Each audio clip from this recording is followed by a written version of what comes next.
पानी पूरी पानी पूरी पानी पूरी आइए आइए आइए 5 का 2 10 का 5 खाइए खाइए मन को बहलाइए खट्टा मीठा आइए आइए जल्दी आइए।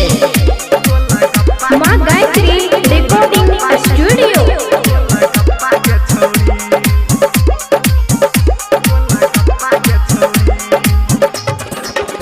हेगे 2 टका छै दाम आ पानी पूरी छै एकर नाम।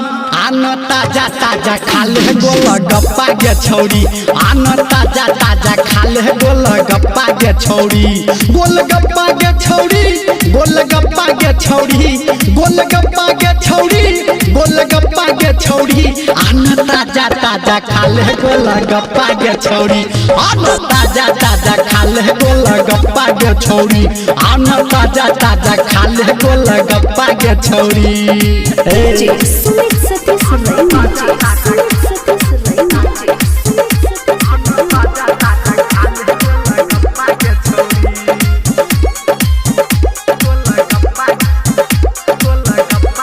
अभी आप सुन रहे हैं सावरिया म्यूजिक।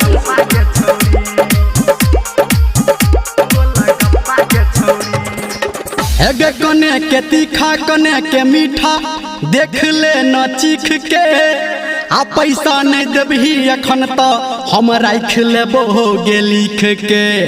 हेगे बेचे छी हम हमर नया अखन दुकान छै आ ठकबो ने हम गे पकिया हमर सामान छै।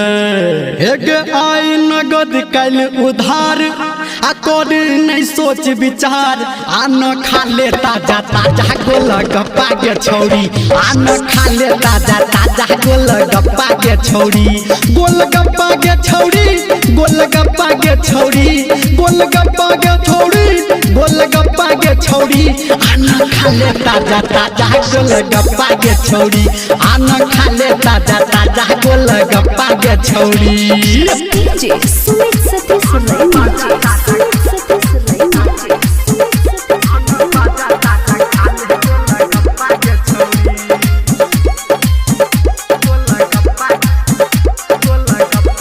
माँ गायत्री रिकॉर्डिंग स्टूडियो।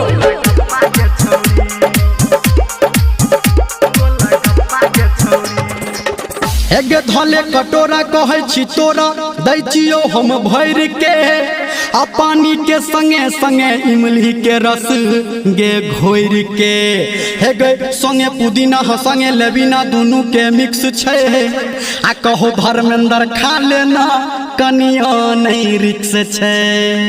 हेगे बाज केहन लगलो टेस्ट कनखी दबा के कह देला बेस्ट आन खा ले ताजा ताजा गोलगप्पा गे छौरी आन खा ले ताजा ताजा गोलगप्पा गे छौरी गोलगप्पा गे छौरी गोलगप्पा गे छौरी गोलगप्पा गे छौरी गोलगप्पा गे छौरी आन खा ले ताजा ताजा गोलगप्पा गे छौरी आन खा ले ताजा ताजा गोलगप्पा गे छौरी। अरे रुकना।